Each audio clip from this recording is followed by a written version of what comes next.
Setiap kali ia gugur di medan perang, tubuhnya ditemukan tak bernyawa, namun esoknya, ia kembali memimpin pasukan. Siapakah sebenarnya Pangeran Sambernyawa? Manusia? Arwah pejuang? Atau kutukan bagi penjajah? Bel. Sebelum kita mulai, jangan lupa tekan tombol subscribe dan nyalakan lonceng notifikasi. Karena di channel ini, kita akan terus membongkar kisah-kisah mistis, heroik, dan tersembunyi dari sejarah Nusantara yang jarang diceritakan. Di masa ketika Nusantara terbagi oleh intrik dan kekuasaan, berdirilah seorang pangeran dari tanah Mataram, Raden Mas Said, pewaris darah biru dari Keraton Solo. Namun bagi musuh-musuhnya dari VOC, ia bukan sekadar bangsawan. Ia adalah bayangan maut, sosok yang tak pernah benar-benar mati. Setiap peluru, setiap pedang, dan setiap pengkhianatan, seolah tak mampu menghentikan langkahnya. Mereka menjulukinya, The Prince van den Dood, Pangeran Sambernyawa. Di tanah Jawa abad ke-18, ketika matahari sering terhalang asap perang saudara, berdirilah Keraton Mataram yang dulu megah, namun kini rapuh oleh ambisi dan pengkhianatan. Dari pusaran kekuasaan itulah lahir seorang bayi laki-laki bernama Raden Mas Said, putra Pangeran Mangkunegara dan keturunan langsung Raja Amangkurat IV. Sejak dalam buayan, nasibnya sudah diwarnai darah dan intrik.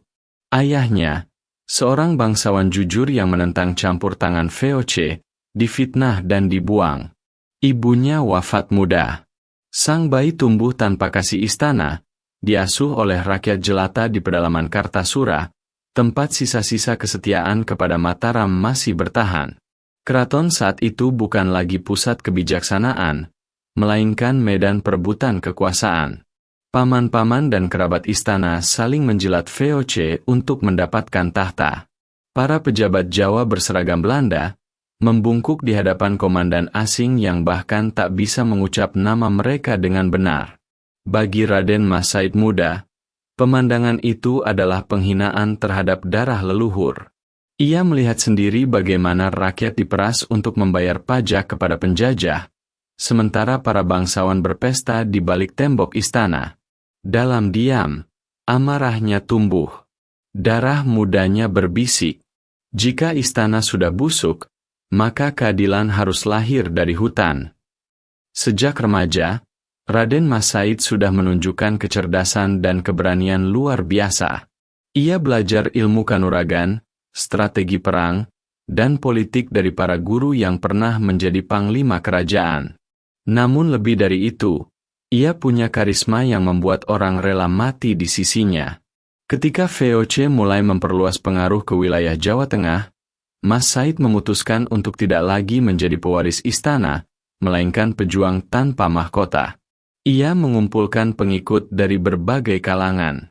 Petani yang kehilangan tanah, prajurit yang dikhianati, bahkan pendeta yang kecewa pada kerajaan. Di malam-malam gelap, mereka bersumpah di bawah pohon beringin tua. Kami bukan lagi rakyat Mataram. Kami adalah prajurit Raden Mas Said, penjaga kehormatan tanah Jawa. Serangan pertamanya kecil, hanya penghadangan konvoy logistik VOC di jalur antara Kartasura dan Semarang. Namun hasilnya mengejutkan. Pasukan kecil Mas Said berhasil menaklukkan konvoy bersenjata lengkap, lalu membagikan hasil rampasan kepada rakyat. Dari situ, namanya mulai disebut-sebut. Ada pangeran dari hutan yang melawan Belanda. Katanya, dia tak bisa mati. Perlawanan itu menjadi bara pertama yang menyulut api besar, perang panjang antara Raden Mas Said dan VOC. Bab ini menggambarkan masa-masa paling kelam sekaligus paling heroik dalam perjalanan Raden Mas Said, ketika ia meninggalkan dunia istana dan menjelma menjadi bayangan maut di tengah hutan Jawa. Evergreen bayangan dari hutan. Setelah diusir dari istana Kartasura, Raden Mas Said menyingkir ke pedalaman, ke wilayah yang dikenal angker, penuh rawa dan kabut. Di sanalah, di antara rimba lebat dan nyala api unggun, lahir pasukan rakyat pertama yang menentang VOC dengan senjata seadanya. Mereka tidak memiliki baju zirah, tidak memiliki meriam, hanya tekad dan dendam. Namun di bawah kepemimpinan Mas Said, pasukan kecil itu menjadi bayangan di antara pohon-pohon, bergerak cepat, menyerang tanpa suara, lalu menghilang seolah ditelan bumi.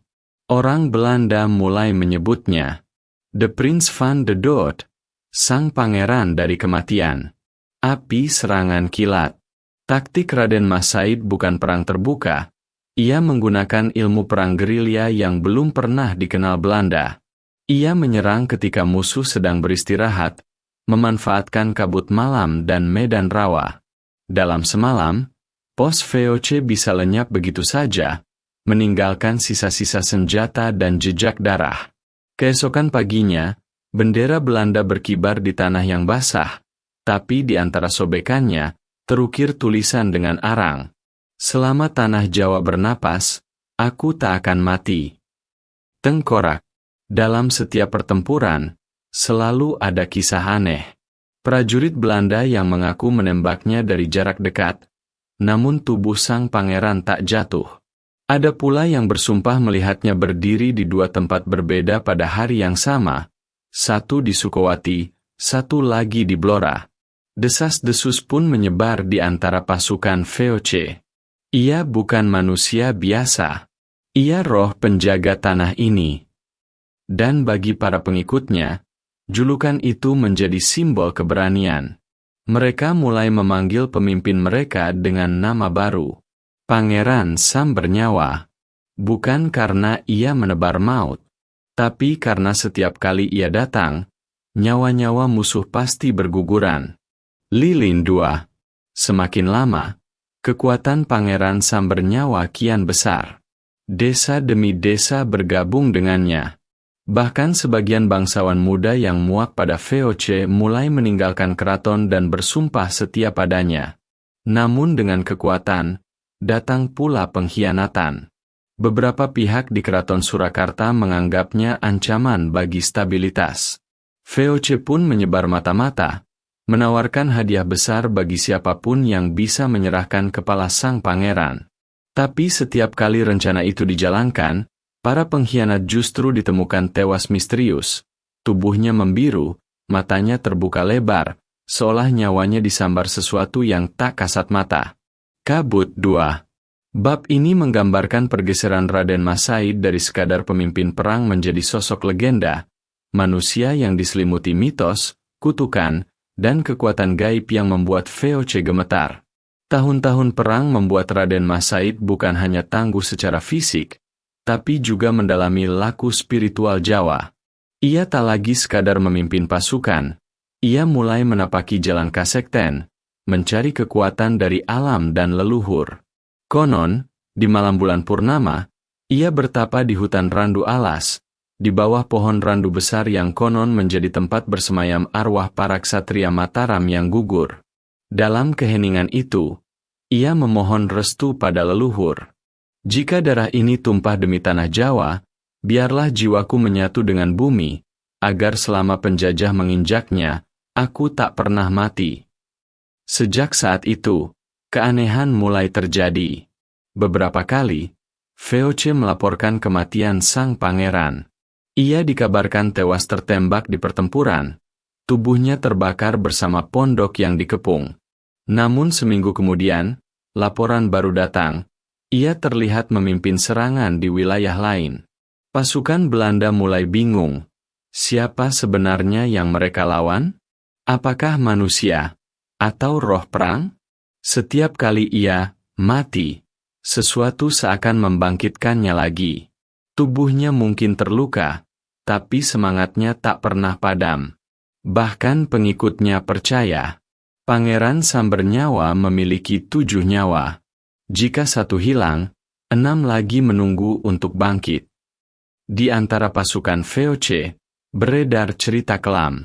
Siapapun yang menembak Pangeran Sam Bernyawa, tak lama kemudian akan jatuh sakit, demam tinggi, menggigil, dan mati dengan mata terbuka.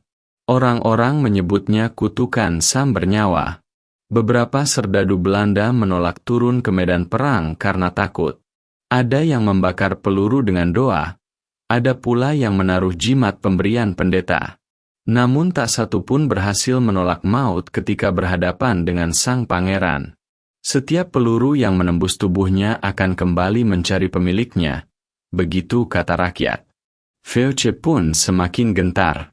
Mereka mulai berperang bukan hanya melawan manusia, tapi melawan mitos yang hidup. Namun bagi Raden Masaid sendiri, kutukan itu bukan sihir. Ia menyebutnya Panggraita, kekuatan dari keyakinan dan pengorbanan. Baginya, setiap luka adalah tanda perjuangan, dan setiap kematian pengikutnya adalah titipan jiwa yang memperkuat semangatnya. Ia berkata pada pengikutnya, "Kita tidak akan mati jika tujuan kita hidup." Ucapan itu menjadi sumpah. Dari sanalah lahir pasukan yang tidak takut mati, karena mereka percaya, Pangeran Sambernyawa adalah bayangan Tuhan bagi keadilan. Bab ini menggambarkan fase luar biasa dalam kisah Pangeran Sambernyawa, Raden Masaid, dari sosok yang dianggap pemberontak dan kutukan bagi Feoce, menjadi seorang pemimpin sah dan pendiri Kadipaten Mangkunegaran. 2 dekade telah berlalu sejak Raden Masaid pertama kali mengangkat senjata. Selama itu pula tanah Jawa berubah menjadi medan luka. Ratusan benteng runtuh, ribuan nyawa hilang, dan rakyat kelelahan oleh perang yang tak berkesudahan. Namun di tengah kehancuran itu, nama Pangeran Sambernyawa justru semakin agung. Feoce menyadari bahwa membunuhnya bukanlah solusi. Setiap kali ia hilang, muncul 1000 pengganti yang mengangkat pedang atas namanya. Akhirnya, Belanda dan pihak keraton Surakarta sadar. Mereka tidak bisa menaklukkan Pangeran Sambernyawa. Satu-satunya jalan adalah mengajaknya berdamai. Tahun 1757 menjadi titik balik sejarah. Raden Masaid bertemu dengan Pakubuwono III, Raja Surakarta yang dahulu menentangnya. Pertemuan itu berlangsung tegang. 2 darah Mataram, 2 jalan hidup yang berbeda, duduk berhadapan di bawah payung kerajaan.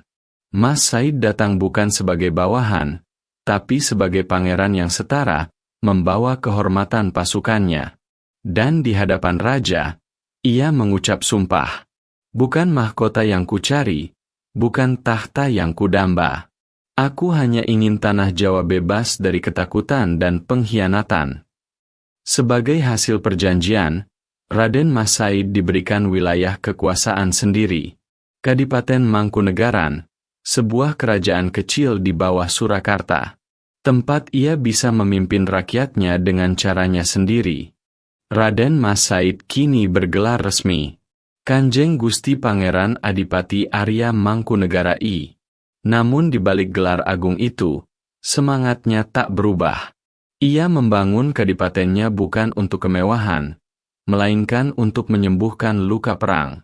Ia mendirikan sekolah bagi anak-anak prajurit, membentuk pasukan tetap yang disiplin, Legiun Mangkunegaran, dan menanamkan nilai bahwa seorang satria sejati bukan hanya pandai berperang, tapi juga bijak menjaga rakyatnya. Api, meski telah menjadi penguasa, aura Sambernyawa tak pernah benar-benar hilang. Setiap kali Feoce mencoba menekan pajak atau memperluas kendali, ia tetap menentang, namun kali ini dengan diplomasi dan strategi, bukan pedang. Bagi para pejabat Belanda, ia masih menakutkan. Ia tersenyum di siang hari, tapi bayangannya bisa membakar kita di malam hari. Dan bagi rakyat Jawa, Mangkunegara I adalah lambang harapan. Pangeran yang pernah mati berkali-kali demi mereka, kini hidup untuk melindungi mereka. Bulan Sabit. Bab terakhir ini membawa kita pada batas antara sejarah dan keabadian, ketika sosok Pangeran Sambernyawa, Raden Mas Said, tak lagi sekadar tokoh masa lalu, melainkan roh perjuangan yang dipercaya masih hidup di antara kita hingga hari ini. Lilin 2. Tahun-tahun berlalu. Mangkunegaran tumbuh makmur di bawah kepemimpinan Raden Mas Said yang bijaksana. Ia membangun istana, menata hukum, mendidik rakyatnya, dan menanamkan nilai. Kemuliaan bukan terletak pada darah biru, tapi pada keberanian membela kebenaran. Namun waktu tidak bisa ditolak. Menjelang akhir hidupnya, Pangeran Sambernyawa kerap termenung di beranda istana, memandangi langit senja Surakarta. Beberapa abdi berkata, ia sering berbicara pada udara, seolah berdialog dengan sesuatu yang tak terlihat. Perang mungkin telah usai, katanya lirih, tapi perjuangan belum berakhir. Aku hanya akan beristirahat sebentar. Pada suatu malam yang sunyi, saat bulan menua di atas Mangkunegaran, Raden Mas Said wafat dengan tenang. Namun bagi rakyatnya, ia tidak mati, hanya berpindah wujud. Jenazahnya dimakamkan di Astana Mangadeg, di lereng Bukit Barat Solo. Sejak itu, tempat itu tak pernah sepi. Orang-orang datang berziarah, membakar dupa, membawa bunga, dan berdoa dengan suara bergetar. Banyak di antara mereka bersumpah melihat bayangan penunggang kuda hitam lewat di malam hari, menyusuri jalan berbatu menuju makam, lalu lenyap dalam kabut sebelum ayam berkokok. Penduduk sekitar percaya, setiap kali ada kekacauan atau penjajahan, roh Pangeran Sambernyawa akan bangkit menunggang kuda hitamnya, menjaga tanah Jawa dari pengkhianatan dan penindasan. Selama masa penjajahan Belanda hingga Jepang, cerita itu terus hidup. Banyak prajurit rakyat yang berperang dengan semangat luar biasa, mengaku bermimpi didatangi seorang pangeran berpakaian perang. Berkata hanya satu kalimat, "Lanjutkan perjuangan ini. Aku bersamamu." Mereka percaya, semangat Sambernyawa menitis dalam diri para pejuang kemerdekaan. Tidak dalam darah, tapi dalam keberanian melawan ketidakadilan, dalam semangat pantang menyerah, dan cinta pada tanah air. Kini, berabad-abad setelah kepergiannya, nama Pangeran Sambernyawa masih menggema. Di buku sejarah, di cerita rakyat, bahkan di hati orang Jawa yang masih menghormati leluhurnya. Ia bukan lagi sekadar sosok masa lalu. Ia telah menjadi simbol, api yang tak bisa dipadamkan oleh waktu. Karena sejatinya, Raden Mas Said tidak pernah mati. Ia hidup dalam setiap keberanian, dalam setiap jiwa yang menolak tunduk pada kezaliman, dan dalam setiap langkah anak bangsa yang berani berkata, "Aku tidak takut." Simbol bulan purnama. Di atas tanah Mangkunegaran, angin masih berhembus membawa bisikan tua. Selama keadilan belum ditegakkan, Pangeran Sambernyawa akan tetap menunggang kudanya. Mungkin kau tak akan melihatnya dengan mata, tapi kau bisa merasakannya, setiap kali tanah Jawa bergetar oleh semangat perjuangan. Karena legenda sejati tidak mati. Ia hanya menunggu saat untuk bangkit kembali.